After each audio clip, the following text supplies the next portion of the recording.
ഇന്ന് ഈ അനുഗ്രഹ പ്രഭാഷണത്തിന് ഉപോദ്ബലകമായി ഞാൻ തിരഞ്ഞെടുത്തിരിക്കുന്ന വേദഭാഗം ഏവൻഗേലിയനായിട്ട് വായിച്ചതല്ല വേദഭാഗം തന്നെയാണ്. ലൂക്കോസിന് സുവിശേഷം 9-ാം അധ്യായം 28 മുതൽ 36 വരെയുള്ള വാക്യങ്ങൾ വായിച്ചതായതുകൊണ്ടും അതിനെക്കുറിച്ച് അനുഗ്രഹീതമായിട്ടുള്ള ഒരു നല്ല പ്രഭാഷണം പ്രസംഗം കേൾക്കുവാനിടയായി തീർന്നത് കൊണ്ടും അത് ആവർത്തിക്കുന്നതിനായിട്ട് ഞാൻ ശ്രമിക്കുന്നില്ല. എന്നാൽ പ്രധാനപ്പെട്ട ഒരു ചോദ്യം,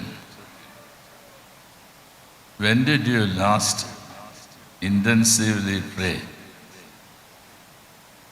that affected your life totally? എൻ്റെ ആലയം പ്രാർത്ഥനാലയമാണ് എൻ്റെ കർത്താവായ യേശു ക്രിസ്തു പറയുകയുണ്ടായി. ഈ ദേവാലയം ഒരു പ്രാർത്ഥനാലയമാണ്. എപ്പോഴാണ് ദൈവസന്നിധിയിൽ ചേർന്ന് വന്ന് പ്രാർത്ഥിക്കുന്നതിനായിട്ട് ഈ ദേവാലയം വിനിയോഗിച്ചിട്ടുള്ളത്? പല പ്രോഗ്രാമുകളൊക്കെ നടക്കുന്നുണ്ട്. But when did you pray intensively that affected your total life? വിഷമമേറിയ സാഹചര്യങ്ങളിലൂടെ എല്ലാം കടന്നു പോയിട്ടുണ്ട് എന്നുള്ളതിനെക്കുറിച്ച് യാതൊരു സംശയമില്ല. അങ്ങനെയാണ് മനുഷ്യ ജീവിതം. അതുകൊണ്ട് തന്നെ ക്രൈസിസ് ജീവിതത്തിൽ ധാരാളം ഉണ്ടായിട്ടുണ്ട്. And you have also coming to the church to feel the presence of God, to receive consolation, to receive God's blessings and to go out as blessed people. But when did God touch you when you were here? ദൈവത്തിൻ്റെ സന്നിധിയിൽ കർത്താവായ യേശു ക്രിസ്തു 3 ശിഷ്യന്മാരുമായി മലയിൽ കയറി എന്നതാണ് ഈ ഭാഗം വായിക്കുന്നത്. അവിടെ കർത്താവായ യേശു ക്രിസ്തുവിനെ പ്രാർത്ഥിക്കാനായിട്ട് പോയതാണ്. ഒരു ദിവസം അവിടെയായിരുന്നു. പിറ്റേ ദിവസമാണ് താഴ്വരയിലേക്ക് വരുന്നത്. അതുകൊണ്ട് ഒരു ദിവസം മുഴുവൻ മലയിലായിരുന്നു. മറുരൂപ മലയിലും ഗെത്സമന തോട്ടത്തിലും കർത്താവായ യേശു ക്രിസ്തു പ്രാർത്ഥിച്ചത് ഒരേ വിഷയമാണ്. തൻ്റെ നിര്യാണം, കാൽവറി ക്രൂശിലെ മരണം. Should I die on the cross? Should I take up the cross? Should I be obedient to my Father who sent me? Should I be carrying out absolutely what is necessary for the redemption of the whole creation? യേശുക്രിസ്തുവിൻ്റെ ജീവിതം മുഴുവൻ പ്രാർത്ഥനയായിരുന്നു എന്ന് പറഞ്ഞാൽ അതിന് അതിശയോക്തിയൊന്നുമില്ല. എപ്പോഴും പ്രാർത്ഥിച്ചുകൊണ്ട് നടന്നതായിട്ടുള്ള, എപ്പോഴും ദൈവസാന്നിധ്യം അനുഭവിച്ച, ദൈവകൃപയിൽ കാര്യങ്ങൾ ചെയ്തതായിട്ടുള്ള ഒരാളാണ് യേശുക്രിസ്തു. എന്നാൽ പ്രത്യേകം പ്രാർത്ഥിച്ചു എന്ന് പറയുന്നതായിട്ടുള്ള അവസരത്തിൽ there is an intensity in his prayer. അത് ഇത് വേണോ വേണ്ടായോ എന്നുള്ള ഈ ഡിബേറ്റിലാണ് ഈ പ്രാർത്ഥന. അതുകൊണ്ടാണ് ഞാൻ ആദ്യം തന്നെ ചോദിച്ചത്, ഇങ്ങനൊരു പ്രാർത്ഥന പ്രാർത്ഥിക്കേണ്ടതായിട്ട് വന്നിട്ടുണ്ടോ? സൃഷ്ടാവായുള്ള ദൈവം നമ്മെ എല്ലാം സൃഷ്ടിച്ച് ഉണ്മയിലേക്ക് വരുത്തിയ അവസരത്തിൽ ഓരോ സൃഷ്ടിയെക്കുറിച്ചും ദൈവത്തിന് ഉദ്ദേശമുണ്ട്. സൃഷ്ടാവിൻ്റെ ഉദ്ദേശത്തെ മനസ്സിലാക്കുവാനായിട്ടുള്ള ഒരു ഇൻറ്റൻസ് പ്രെയർ ജീവിതത്തിൽ എപ്പോഴെങ്കിലും ഉളവാകുന്നുണ്ടോ? രക്ഷിക്കപ്പെട്ടതാണോ എന്ന് ചോദിച്ചാൽ അതിൻ്റെ അർത്ഥം ഒരുവിധം എല്ലാവർക്കൊക്കെ മനസ്സിലാവും, അല്ലെങ്കിൽ ആ ചോദ്യമെങ്കിലും പരിചയമുണ്ട്. എന്നാൽ ഇതുപോലെ രക്തം വിയർപ്പായി തീരുന്ന നിലയിൽ ദൈവസന്നിധിയിൽ പ്രാർത്ഥിക്കുന്നതിനായിട്ട് സാധിച്ചിട്ടുണ്ടോ? ഇത് പ്രാർത്ഥനാലയമാണ്. യേശുക്രിസ്തു തൻ്റെ കൂടെ കൊണ്ടുപോയതായിട്ടുള്ള ശിഷ്യന്മാരെ എന്നെപ്പോലെയാണ്. എന്ന് പറഞ്ഞാൽ പലപ്പോഴും ഇരുന്ന് ഉറങ്ങുന്നതായിട്ടുള്ള ആളാണ്. പത്രോസ്, യാക്കോബ്, യോഹന്നാൻ 3 പേരും ഉറങ്ങിപ്പോയി. പ്രാർത്ഥിക്കാനായിട്ട് കൊണ്ടുപോയത്, എന്നാൽ പ്രാർത്ഥിക്കുന്നതിന് പകരം ഉറങ്ങിപ്പോയി. ഗെത്സമന തോട്ടത്തിലും അത് തന്നെ കാണുന്നുണ്ട്. നിങ്ങൾ ഉറങ്ങുകയാണോ യേശു പോയി ചോദിക്കേണ്ടതായിട്ട് വന്നിട്ടുണ്ട്. അവസാനം പറഞ്ഞു, നിങ്ങൾ ഇനി അങ്ങ് ഉറങ്ങിക്കോ.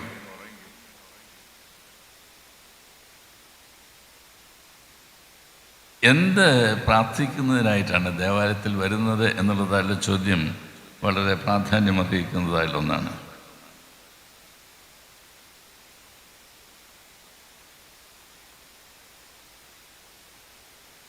നമ്മളുടെ അങ്കോല പ്രദേശങ്ങളിലുള്ള മിഷൻ വേല ആരംഭിക്കുന്നതിന് മുൻപായിട്ട് നടന്ന ഒരു പ്രാർത്ഥനയെക്കുറിച്ച് ഞാൻ വായിച്ചിട്ടുണ്ട്. അന്നത്തെ കാലത്തെ മദ്രാസ് ക്രിസ്ത്യൻ കോളേജിൽ നിന്ന് നല്ല മാർക്കോടുകൂടി പാസ്സായതായിട്ടുള്ള PJ തോമസ് അച്ഛൻ കോട്ടയം എരുസലേം പള്ളിയുടെ വികാരിയായിരുന്നു. ഒരു ദിവസം മാങ്ങാന ആശ്രമത്തിൽ അല്പനേരം മാറി നിന്ന് ഒന്ന് മെഡിറ്റേറ്റ് ചെയ്യുന്നതിനായി, ധ്യാനത്തിനായിട്ടും മനനത്തിനായിട്ടും ഒരു ദിവസം വേർതിരിച്ചു. അങ്ങനെ അവിടെ ഒരു മുറിയിൽ പോയി ഇരിക്കുന്ന അവസരത്തിൽ തൊട്ടപ്പുറത്തെ മുറിയിൽ കലമണ്ണിലും മനസ്സിനും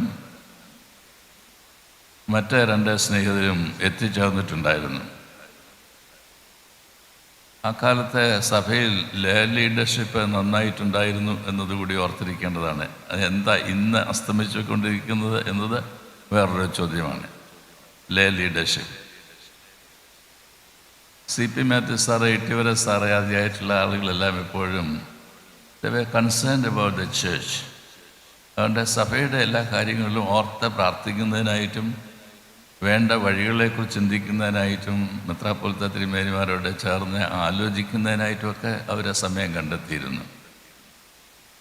ഈ പ്രത്യേക ദിവസം ഈ അടുത്ത മുറിയിൽ കലമണ്ണിലും മനസ്സിലും മറ്റും ചേർന്ന് വന്നത് ബാസൽ മിഷൻ, ഹാർവാർ പ്രദേശങ്ങളിലുള്ള മിഷൻ ആക്ടിവിറ്റീസ്, പ്രവർത്തനങ്ങളെ മുഴുവൻ മലങ്കര മാർത്തോമാ സിറിയാനി സഭയെ ഏൽപ്പിക്കുന്നതിനായിട്ട് താല്പര്യപ്പെടുന്നു എന്നൊരു കത്ത് ലഭിച്ചതിൻ്റെ വെളിച്ചത്തിലാണ്.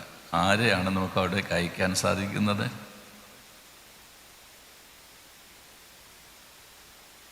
ഞാൻ ഇന്ന് ഈ ചോദ്യം നിങ്ങളോട് ചോദിച്ചാൽ, ഹാർവാർ ആയിരിക്കത്തില്ല, വേറൊരു സ്ഥലമായിരിക്കും. അത് നിങ്ങളോട് ചോദിച്ചാൽ നിങ്ങൾ പറയും, തിരുമേനി മണ്ടൻ ചോദ്യമൊന്നും ചോദിക്കരുത്, ₹1,00,000 വേണേ പറഞ്ഞു, ഞങ്ങൾ 10 പേരും 12 തരാൻ തയ്യാറാണ്. But who will go? ഉന്നത വിദ്യാഭ്യാസം, നല്ലൊരു ദേവാലയത്തിൻ്റെ പട്ടക്കാരൻ, ഇപ്പോൾ ഇവിടെ ധ്യാനത്തിനായിട്ട് വന്നിരിക്കുന്നതല്ല PJ തോമസിന് ഇത് കേട്ടുകൊണ്ട് ആ മുറിയിലേക്ക് കയറി ചെന്ന് പറഞ്ഞു, ഞാൻ പോകാം, അടിയനെ അയക്കണമേ എന്ന് യെശയ്യാ പ്രവാചകൻ പറഞ്ഞതുപോലെയുള്ള ഒരു പറച്ചിലാണ്. അപ്പോൾ കലമനൻ ഉമ്മനച്ചൻ പറഞ്ഞു, ഞാൻ എൻ്റെ മകൻ ധർമ്മേഷ്ണനെ കൂടെ അയക്കാം. അങ്ങനെയാണ് അവരെല്ലാം കൂടി കാർവാർ പ്രദേശത്ത് അങ്കോലയിലൊക്കെ ആശ്രമം ആരംഭിക്കുവാൻ്റെ ഇടയായിട്ട് എത്തുന്നത്. Prayer is strength, prayer is powerful, prayer brings God's blessings to us. ദൈവസന്നിധിയിൽ പ്രാർത്ഥിക്കുന്നതിനായിട്ട് ദൈവം നമ്മളിൽ നിന്ന് ആവശ്യപ്പെടുമ്പോൾ പ്രാർത്ഥിക്കുന്നതിന് പകരം ദേവാലയത്തിൽ വന്നിരുന്ന് ഉറങ്ങുമോ?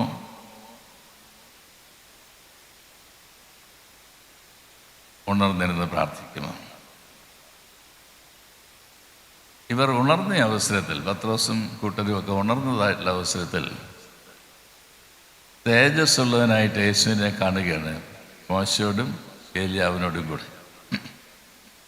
തേജസ്കരണമാണ്, ഗ്ലോറിഫിക്കേഷനാണ്, തിരസ്കരണമല്ല. പാപത്താൽ നഷ്ടപ്പെട്ടു പോയതായിട്ടുള്ള തേജസ് വീണ്ടെടുക്കുവാൻ്റെ കാരണം നമ്മളുടെ മധ്യത്തിലേക്ക് വന്നവനാണ് കാൽവറി ക്രൂസിൽ യാഗമായി തീർന്നതായുള്ള കർത്താവായ യേശു ക്രിസ്തു. ആ യേശു ക്രിസ്തുവിലാണ് ഈ തേജസ് വീണ്ടും നമുക്ക് നൽകിയിരിക്കുന്നത്. തേജസ്സിന്മേൽ തേജസ്സെ പ്രാപിപ്പാൻ്റെ കാരണം നമ്മെ അനുഗ്രഹിക്കുന്നതായിട്ടുള്ള സാഹചര്യം. പത്രോസ് യേശുവിനോട് പറയുന്നതിനായിട്ട് ശ്രമിക്കുന്നത്, ഇവിടെ ഇരിക്കുന്നത് നല്ലത്, ഇതുപോലൊരു അനുഭവം ഇതുവരെ ഉണ്ടായിട്ടില്ല, സ്വർഗീയമായുള്ള അനുഭവമാണ്, ഇവിടെ ഇരിക്കുന്നത് നല്ലത്. ഇന്ന് ഈ ജൂബിലി സെലിബ്രേഷനിലേക്ക് പ്രവേശിക്കുന്ന അവസരത്തിൽ ഇന്ന് രാവിലത്തെ ബ്രേക്ക്ഫാസ്റ്റ്, ഉച്ചക്കത്തെ ലഞ്ച്, പിന്നെ ഇടയ്ക്കുള്ള നല്ല മനോഹരമായ പാട്ടുകൾ, ഇതെല്ലാം ലഭിച്ചതായിട്ടുള്ള അവസരത്തിൽ രണ്ടുപേരും വന്ന് വികാരിച്ചോട് പറയുക, അച്ഛാ ഞങ്ങൾ പോകുന്നില്ല, ഇവിടെ ഇരിക്കാതെ, ഇവിടെയാണ് നല്ലത് എന്ന് പറഞ്ഞാൽ അച്ഛൻ സമ്മതിക്കുമോ? ഈ വാതിലൊക്കെ അടച്ചിട്ട് എല്ലാവരും പുറത്തു പോയി ഒന്ന് ഉറപ്പ് വരുത്തുന്നതായിട്ടുള്ളൊരു പട്ടക്കാരൻ ഇവിടെ ഇരിക്കുന്നു. എന്നാൽ ദൈവത്തിൻ്റെ സന്നിധിയിൽ നമ്മളുടെ ജീവിതം തുറക്കപ്പെട്ടതായിട്ടൊരു ജീവിതമാണ് എന്നുള്ളത് കൊണ്ട് ഈ ആയുസ് എന്തായിട്ട് തീരും എന്നത് ദൈവം നമ്മോട് ചോദിക്കുന്നതല്ല ചോദ്യമാണ്. ദൈവത്തിനൊരു പ്ലാനുണ്ട്, ഒരു പദ്ധതിയുണ്ട്. എന്നാൽ ആ പ്ലാനും പദ്ധതിയും അനുസരിച്ചായി തീരുവാൻ നമുക്ക് സാധിക്കുമോ? ഫസ്റ്റ് കമ്മ്യൂണിക്കൻസിനോടും ഇവിടെ ഇരിക്കുന്ന എല്ലാവരോടും എനിക്ക് ചോദിക്കുന്നതിനായിട്ടുള്ളത്, will you take time to pray in the presence of God to find out what is the will and purpose of God in creating me? ദൈവത്തിൻ്റെ ആ ഉദ്ദേശം നിറവേറുമ്പോഴാണ് ജീവിതം സഫലമാണ്, സായുജ്യമടയുന്നു എന്നതൊക്കെ നമുക്ക് പറയുന്നതിനായിട്ട് സാധിക്കുന്നത്. 3 കുടിലുകൾ ഉണ്ടാക്കട്ടെ എന്നത് പത്രോസ് പറയുന്ന അവസരത്തിൽ യേശു പറയുന്നുണ്ട്, നമുക്ക് താഴേക്ക് പോകാം. Let us face the mundane realities of life instead of being here for lifelong. ഇതിനെക്കുറിച്ചുള്ള നല്ല പ്രസംഗമാണ് രാവിലെ കേട്ടത് എന്നുള്ളത് കൊണ്ട് ഞാൻ അതിലേക്ക് പ്രവേശിക്കുന്നില്ല. എന്നാൽ കുരിശിൻ്റേതായുള്ള വഴികളെ തിരഞ്ഞെടുക്കുവാൻ ആവശ്യപ്പെടുന്നതായിട്ടുള്ള കർത്താവിനെ കാണുവാനായിട്ട് ജീവിതത്തിൽ എപ്പോഴും ഇടയാവണം. നമ്മൾ പ്രാർത്ഥിക്കുന്നത്, ഞങ്ങൾക്ക് വേണ്ടി ക്രൂശിക്കപ്പെട്ട മെസ്സിയാ തമ്പുരാനെ ഞങ്ങളോട് കരുണ ചെയ്യണമേ എന്നതാണ്. We need the Mercy and kindness of God. ആരുടെ കയ്യിൽ നിന്ന്? ഞങ്ങൾക്ക് വേണ്ടി ക്രൂശിക്കപ്പെട്ടതായുള്ള മെസ്സിയാ തമ്പുരാനെ. ജീവിതം മുറിച്ച് നൽകുന്നതിൽ കുറച്ച് ഒരു ജീവിതത്തിൻ്റെ ധന്യതയില്ല എന്നതാണ് വേദപുസ്തകം നമ്മെ പഠിപ്പിക്കുന്നത്. നമുക്ക് കേൾക്കാൻ ഇഷ്ടമില്ലാത്തൊരു കാര്യമാണത്. ഇതിനെ എങ്ങനെയാണ് വളരെ സമഗ്രമായിട്ട് കാണാൻ സാധിക്കുന്നത്, നന്നായിട്ട് കാണാൻ സാധിക്കുന്നത്, നല്ലതായിട്ട് നിർത്താൻ സാധിക്കുന്നത്, സേഫ് ആൻഡ് കംഫർട്ടബിൾ, ഇതൊക്കെയാണ് നമ്മളുടെ ജീവിതത്തിൻ്റെ താല്പര്യം എന്ന് പറയാനായിട്ട് ഇടയാവുന്നത്. എന്നാൽ ജീവിതത്തിൻ്റെ നഗ്ന യാഥാർത്ഥ്യങ്ങളെ അഭിമുഖീകരിക്കുന്നതിനായിട്ട് നാം ശ്രമിച്ചാൽ നമുക്ക് എപ്പോഴും മനസ്സിലാകും, ഓരോ ദിവസവും നമ്മുടെ ജീവിതം നാം ചെലവിട്ടുകൊണ്ടിരിക്കുകയാണ്. ചെലവിടാതൊരു ജീവിതം വളരുന്നതിനായിട്ട് സാധിക്കത്തില്ല. വളരെ ബുദ്ധിയുള്ള യവനന്മാരെ യേശുവിൻ്റെ അടുത്ത് വന്ന അവസരത്തിൽ യേശു അവരോട് പറയുന്നുണ്ട്, ഗോതമ്പ് മണി നിലത്ത് വീണ് ചാകുന്നില്ല എങ്കിൽ തനിയെ ഇരിക്കും, ചത്തുവെങ്കിലോ വളരെ വിളവുണ്ടാകും. 2 കർഷകർ അവരുടെ കൃഷിയിൽ വളരെയധികം നഷ്ടം സംഭവിച്ചതായുള്ള അവസരത്തിൽ അവരുടെ സങ്കടം രാജാവിൻ്റെ അടുത്ത് എന്ന് പറഞ്ഞു. അപ്പോൾ രാജാവ് അവരിൽ പ്രസാദിച്ചിട്ട് 2 പേർക്കും നന്നായിട്ട് കൃഷി ചെയ്യുന്നതിന് ആവശ്യമായുള്ള പണം കൊടുത്തു. ഒരുത്തൻ ആ പണവുമായി മടങ്ങിപ്പോയി തൻ്റെ കൂട്ടുകാരെയൊക്കെ വിളിച്ച് നന്നായിട്ടൊന്ന് സെലിബ്രേറ്റ് ചെയ്തു. മറ്റവനാകട്ടെ പോയി വിത്തും വളവും ഒക്കെ വാങ്ങി കൃഷികളൻ കിളച്ച് ഇളക്കി കൃഷി ചെയ്തു. നന്നായിട്ട് വിളഞ്ഞു, നല്ല ഫലമുണ്ടായി. വീണ്ടും വീണ്ടും കൃഷി ചെയ്യുന്നതിന് ആവശ്യമായിട്ടുള്ള ക്യാപിറ്റൽ അവന് ലഭിക്കുന്നതിനിടയായിട്ട് തോന്നുന്നു. ദൈവത്തിൻ്റെ അനുഗ്രഹങ്ങൾ എങ്ങനെയാണ് നാം വിനിയോഗിക്കുവാൻ താല്പര്യപ്പെടുന്നത് എന്നത് ജീവിതത്തിൽ പ്രാധാന്യമറിയിക്കുന്നതായുള്ളൊരു ചോദ്യമാണ്.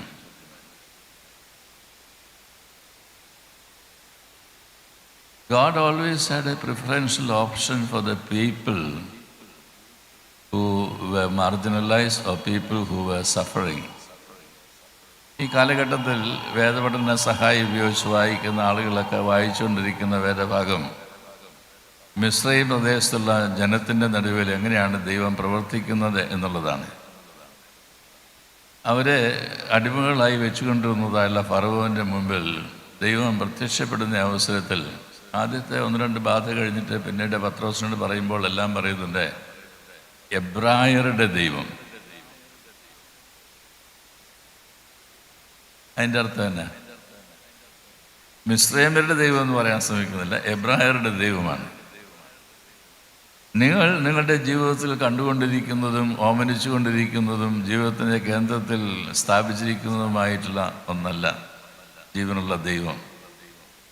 ജീവനുള്ള ദൈവം കഷ്ടപ്പെടുന്നതായുള്ള ജനതയെ വിടുവിക്കുവാനും അവർ ആരാധനയ്ക്കായിട്ട് ഒരുക്കുന്നതിനായിട്ടും താല്പര്യപ്പെടുന്നതായുള്ള ദൈവമാണ്. അതുകൊണ്ട് ആരാധനയ്ക്കായിട്ട് പോകുവാൻ അവരെ അനുവദിക്കണമെന്നതാണ് വീണ്ടും വീണ്ടും ഫറവോനോട് പറയുവാൻ കാരണം മോശ, അഹരോൻ ദൈവത്തിന് വേണ്ടി പറഞ്ഞുകൊണ്ടിരിക്കുന്നതായിട്ടുള്ള കാര്യം. അതുകൊണ്ട് ഈ ലോകത്തിൽ പ്രയാസം അനുഭവിക്കുന്ന ആളുകളുടെ മധ്യത്തിലുള്ള പ്രശ്നങ്ങൾ, അവരുടെ പ്രയാസങ്ങളോട് എങ്ങനെ സ്നേഹത്തിൽ ദൈവ കൃപയിൽ പ്രതികരിക്കുവാൻ സാധിക്കും എന്നുള്ളതായിട്ടുള്ള കാര്യം. ഇവിടെ ഇന്ന് റിപ്പോർട്ട് വായിച്ച അവസരത്തിൽ നമ്മളുടെ ഗൈഡൻസ് സെൻറ്ററിനെ കുറിച്ചൊക്കെ പറഞ്ഞത് ഞാൻ കേൾക്കുകയുണ്ടായി. കുറേ കാര്യങ്ങളൊക്കെ അറിയാവുന്നത് കൊണ്ടും അതുമായിട്ടൊക്കെ ബന്ധപ്പെട്ടിട്ടുള്ളത് കൊണ്ടും ഒന്ന് രണ്ട് കാര്യങ്ങൾ പറയട്ടെ.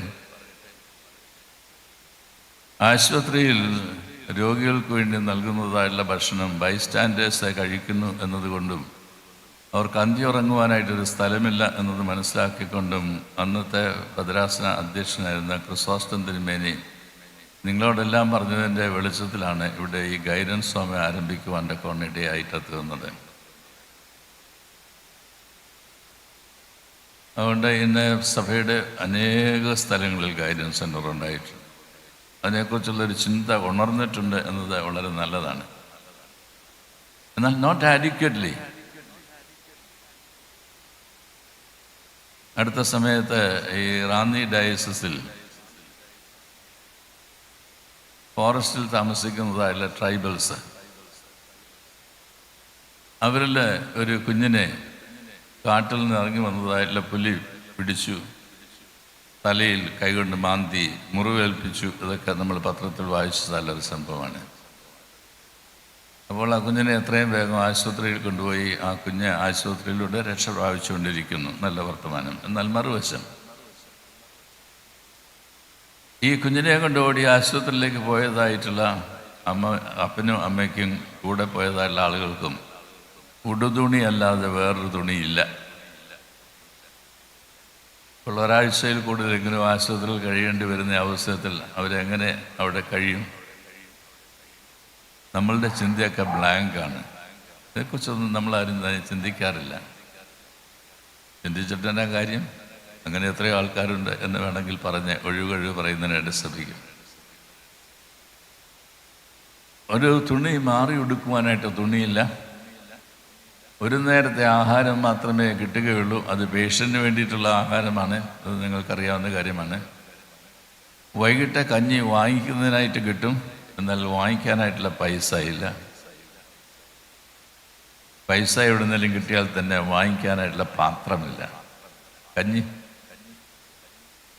അത് വെറുതെ കയ്യിൽ വാരിക്കൊണ്ട് പോകാനൊക്കത്തില്ലല്ലോ. അത് പാത്രത്തിൽ വാങ്ങിക്കാനല്ലോ. പാത്രമില്ല, ഉടുതുണിയില്ല, പണമില്ല. ഇങ്ങനെയുള്ള മനുഷ്യർ ഇന്ന് ഈ കേരളത്തിൽ നമ്മോടൊപ്പം ഉണ്ട് എന്ന വസ്തുത മനസ്സിലാക്കാനായിട്ട് നമുക്ക് സാധിക്കുമെങ്കിൽ നമ്മൾ കണ്ണുകൾ കുറച്ചുകൂടെ തുറക്കാനായിട്ടുണ്ട് എന്നത് മനസ്സിലാക്കുന്നതിനായിട്ടിടയാകും. അതുകൊണ്ടാണ് ഞാൻ പറഞ്ഞത് ഈ കണ്ണാടി ഒന്ന് മാറ്റേണ്ടത് ആവശ്യമാണ്. നാം കാണുന്ന കാഴ്ചപ്പാടാണോ ശരിയായിട്ടുള്ള കാഴ്ചപ്പാട് എന്നത് സംശയമാണ്. എന്നാൽ ഇതിനെ കാണുക, ഇതിനോട് ദൈവസ്നേഹത്തിൽ പ്രതികരിക്കുക എന്നത് പച്ചയായി തുടർന്നുകൊണ്ടിരിക്കേണ്ട ഒരു പ്രക്രിയയാണ് എന്ന് പറയുമ്പോഴാണ് ഇനിയും 50 years old എന്നൊക്കെ പറയുന്നത് മാറി 51 year young എന്നൊക്കെ പറയുന്നതായിട്ടുള്ള സാഹചര്യത്തിലേക്ക് നാം മാറ്റപ്പെടുന്നത്. പച്ച മനുഷ്യനെ പച്ച മനുഷ്യനായിട്ട് കൂടെ നിൽക്കുവാനും ചേർത്ത് നിർത്തുവാനും കഴിയുന്നതല്ല രംഗത്തെക്കുറിച്ച് നാം ബോധമുള്ളവരായിട്ട് തീരണം എന്നതാണ് പറഞ്ഞതിൻ്റെ അർത്ഥം. Transfiguration is for the transformation of the disciples. Transfiguration is for the transformation of the disciples. അച്ഛന് ഇന്ന് പ്രസംഗിച്ചതായിട്ടുള്ള അവസരത്തിൽ കോറി ടെൻ ബൂമിനെ കുറിച്ച് സൂചിപ്പിക്കുകയുണ്ടായി. നാസി കോൺസെൻട്രേഷൻ ക്യാമ്പിൽ അടച്ചതിനെക്കുറിച്ച് മാത്രമേ അച്ഛൻ പറഞ്ഞുള്ളൂ, ബാക്കി കാര്യങ്ങൾ പറഞ്ഞില്ല. അവിടെ അന്ന് അവരുടെ ഇടയിൽ പ്രവർത്തിച്ചുകൊണ്ടിരുന്നതായുള്ള ഭടന്മാരുണ്ടായിരുന്നു. വളരെ ക്രൂരമായിട്ടും നീചമായിട്ടുമാണ് അവരോട് പ്രവർത്തിച്ചുകൊണ്ടിരുന്നത്. മണിപ്പൂരിലുള്ള പ്രയാസങ്ങളെക്കുറിച്ച് ഇപ്പോൾ നാം കേൾക്കുന്നുണ്ട് എന്ന് പറഞ്ഞ പോലെ നല്ല വിശാലമായുള്ളൊരു മുറിയിൽ നല്ല ബ്രൈറ്റ് ലൈറ്റ് ഉള്ളതായിട്ടുള്ള അവസരത്തിൽ വിവസ്ത്രയായി നടന്നു പോകുവാൻ തക്കവണ്ണം പ്രേരിപ്പിക്കുകയും അത് കണ്ട് സന്തോഷിക്കുകയും ചെയ്തതായുള്ള ഓഫീസേഴ്സ് ഈ അനുഭവത്തിൽ കൂടെയൊക്കെ കടന്നു വന്ന് അതിൽ നിന്ന് രക്ഷപ്പെടുവാൻ സാധിച്ചതായുള്ള ഒരു സ്ത്രീ, ഒരു നല്ല ഭക്തയായുള്ള സ്ത്രീയായിട്ട് തോന്നും. ക്ഷമയെക്കുറിച്ച് ഒരു ദേവാലയത്തിൽ പ്രസംഗിച്ചതായിട്ടുള്ള അവസരത്തിൽ, ജർമ്മനിയിൽ മൂനിച്ചിൽ പ്രവർത്തിച്ചതായിട്ടുള്ള അവസരത്തിൽ ആ പ്രസംഗം കേട്ടുകൊണ്ടിരുന്നതായുള്ള ഒരാളെ ആരാധനയ്ക്ക് ശേഷം വന്ന് പറഞ്ഞു, നല്ല പ്രസംഗമായിരുന്നു. പിന്നീട് അദ്ദേഹം അല്പ ശാന്തമായ സമയം ചെലവഴിച്ചതിന് ശേഷം ചോദിച്ചു, കോൺസെൻട്രേഷൻ ക്യാമ്പ് ഓർമ്മയുണ്ടോ? അടുത്ത സംഭവങ്ങളെക്കുറിച്ചൊക്കെ കേട്ടിട്ടുണ്ടോ? ഈ സ്ത്രീക്ക് വളരെ വേഗത്തിൽ മനസ്സിലായി തന്നെ ഉപദ്രവിച്ചതായുള്ള ഉദ്യോഗസ്ഥനാണ് മുമ്പിൽ നിൽക്കുന്നത്. അദ്ദേഹം കൈനീട്ടുകയാണ്. ഞാൻ ചെയ്തതായുള്ള പാതകത്തിന് എന്നോട് ക്ഷമിക്കണം എന്ന് പറഞ്ഞുകൊണ്ട്. തൻ്റെ കൈ നീളുന്നില്ല. തൻ്റെ കൈ പോക്കറ്റിൽ വേദപുസ്തകം ഉണ്ടോ എന്ന് വരുത്തിക്കൊണ്ടിരിക്കുകയാണ്. ചെറിയ വേദപുസ്തകം പോക്കറ്റിലുണ്ടോ എന്ന് നോക്കിക്കൊണ്ടിരിക്കുകയാണ്. അദ്ദേഹം കൈനീട്ടി പുറകോട്ട് മാറ്റിയില്ല. അപ്പോൾ ഒരു കൊച്ചു പ്രാർത്ഥന ദൈവത്തിൻ്റെ സന്നിധിയിൽ പ്രാർത്ഥിക്കുന്നു. ദൈവമേ, ഞാൻ കൈ നീട്ടാം, എന്നാൽ തുടർന്നുള്ള കാര്യങ്ങളെക്കുറിച്ചുള്ള നിയന്ത്രണം നിൻ്റെ കയ്യിലാണ്. നീ അനുഗ്രഹിക്കുന്നു. അവർ കൈ നീട്ടി അവനോട് പറഞ്ഞു, ക്ഷമിച്ചിരിക്കുന്നു, പൂർണ്ണമായി ക്ഷമിച്ചിരിക്കുന്നു. ക്ഷമയുടെയും കരുണയുടെയും ശാന്തതയുടെയും അന്തരീക്ഷത്തിലൂടെ കടന്നു പോകുവാനായിട്ട് അവർക്കിടയായി തീർന്നു എന്നതാണ് ഈ ജീവചരിത്രം നമ്മെ പഠിപ്പിക്കുന്നത്. When did we last forgive a person? When did we last forgive a person?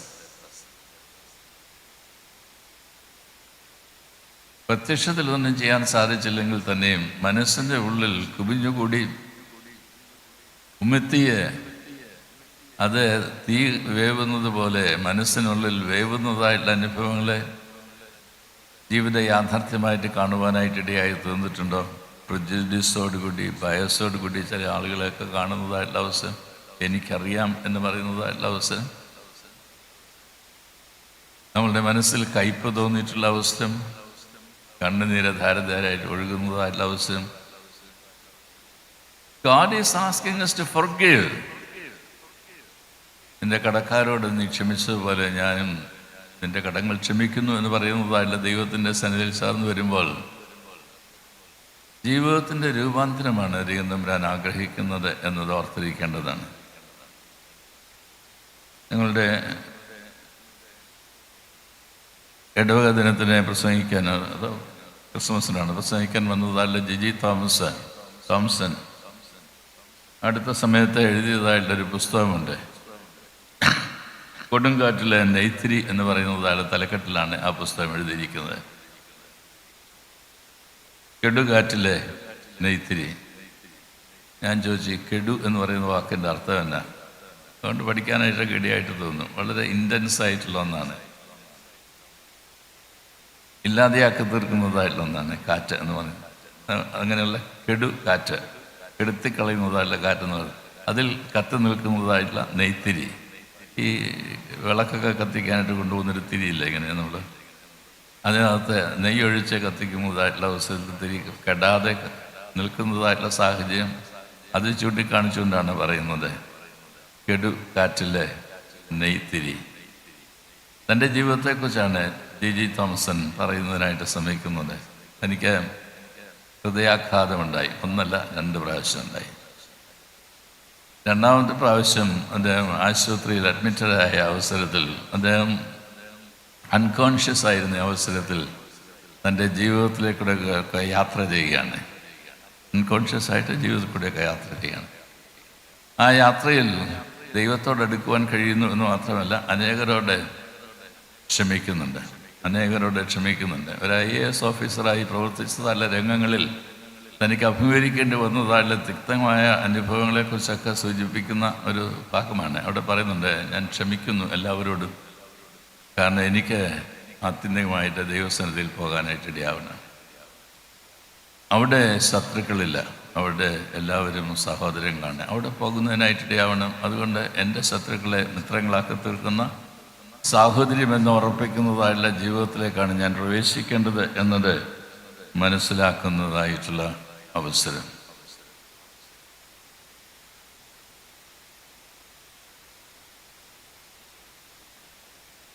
Mother Teresa തൻ്റെ സിസ്റ്റേഴ്സുമായിട്ട് തൻ്റെ ഭവനത്തിൽ ശുശ്രൂഷ അനുഷ്ഠിക്കുന്ന അവസരത്തിൽ കൂടെ പ്രവർത്തിക്കുന്ന സിസ്റ്റേഴ്സിനോട് പറഞ്ഞു, നിങ്ങൾ ഇവിടെ ചെയ്യുന്നതായുള്ള ഓരോ ശുശ്രൂഷയും കർത്താവിന് ചെയ്യുന്ന ശുശ്രൂഷയായിട്ട് വേണം ചെയ്യുന്നതിനായിട്ട്. ഓടയിൽ കിടക്കുന്നതായുള്ള ആളുകൾ മരിപ്പാറായതായിട്ടുള്ള ആളുകൾ അവരെയെല്ലാം എടുത്തുകൊണ്ട് വരുന്നതായിട്ടുള്ള അവസരത്തിൽ അവരെ ഏത് നിമിഷം കണ്ണടയ്ക്കും എന്ന് പറയുന്നതിനായിട്ട് സാധിക്കത്തില്ല. ഏത് നിമിഷം മരിച്ചു പോകാം. എന്നാൽ അതിനു മുമ്പ് അവരുടെ കടങ്ങൾ ക്ഷമിക്കപ്പെട്ടിരിക്കുന്നു എന്നതും അവരെ സ്നേഹിക്കുന്ന ആളുകൾ ഈ ലോകത്തിലുണ്ട് എന്നതുമൊക്കെ അവർക്ക് വെളിവാക്കി കൊടുക്കുവാൻ ശ്രമിക്കുന്നതായുള്ളൊരു ശ്രമമാണ് മദർ തെരേസയിൽ ഉള്ളത്. ഒരു പ്രാവശ്യം ഇങ്ങനെ അമ്മയും ഈ സിസ്റ്റേഴ്സും ഒക്കെ ഇങ്ങനെയുള്ള ആളുകളുടെ ഇടയിൽ പ്രവർത്തിച്ചുകൊണ്ടിരിക്കുന്ന അവസരത്തിൽ പ്രായമുള്ള ഒരാൾക്ക് അല്പം സൂപ്പ് കൊടുക്കുന്നതിനായിട്ടൊരു സിസ്റ്റർ സൂപ്പ് ഒരു പാത്രത്തിലെടുത്ത് സ്പൂണുമായിട്ട് വരികയാണ്. പെട്ടെന്ന് കയ്യിൽ നിന്ന് സ്പൂണ് താഴെപ്പോയി. അമ്മ താഴെ പോയ ശബ്ദം കേട്ടു, തിരിഞ്ഞു നോക്കി, സ്പൂണാണ് പോയത് എന്നത് മനസ്സിലാക്കി. പെട്ടെന്നൊന്നും പറഞ്ഞില്ല. പിന്നീട് ശാന്തമായിട്ട് സിസ്റ്ററിനോട് ചോദിച്ചു, നീ ദൈവത്തിന് കർത്താവിന് ചെയ്യുന്നതല്ല ശുശ്രൂഷയാണ് എന്നത് മറന്നുപോയോ? വിശുദ്ധ കുർബാന അപ്പവീഞ്ഞുകളൊക്കെ എടുത്തുകൊണ്ട് വരുന്ന അവസരത്തിൽ അത് താഴെ പോകുന്നതിനായിട്ട് നാം ആരും തന്നെ ആഗ്രഹിക്കുന്നില്ല. അത് അത്ര ജാഗ്രതയോടുകൂടി അത്ര പാവനമായി പവിത്രതയോടുകൂടി ഹാൻഡിൽ ചെയ്യേണ്ട ഒന്നാണ് എന്ന് മനസ്സിലാക്കുമ്പോൾ എത്രമാത്രം നമ്മളുടെ ഫോക്കസിങ് ദൈവത്തിലുണ്ട് എന്നത് സൂചിപ്പിക്കുന്നതായിട്ടുള്ളൊരു ഭാഗമായിട്ടാണ് അതിനെ നാം മനസ്സിലാക്കുന്നത്. ഇത് അന്യോന്യമുള്ള ബന്ധത്തിൽ, മറ്റുള്ളവരോടുള്ള ബന്ധത്തിലും പുലർത്തുവാൻ തക്കവണ്ണം നമുക്ക് ഇടയായിട്ട് തീരുന്നുണ്ടോ എന്നതാണ് പ്രധാനപ്പെട്ട ചോദ്യം.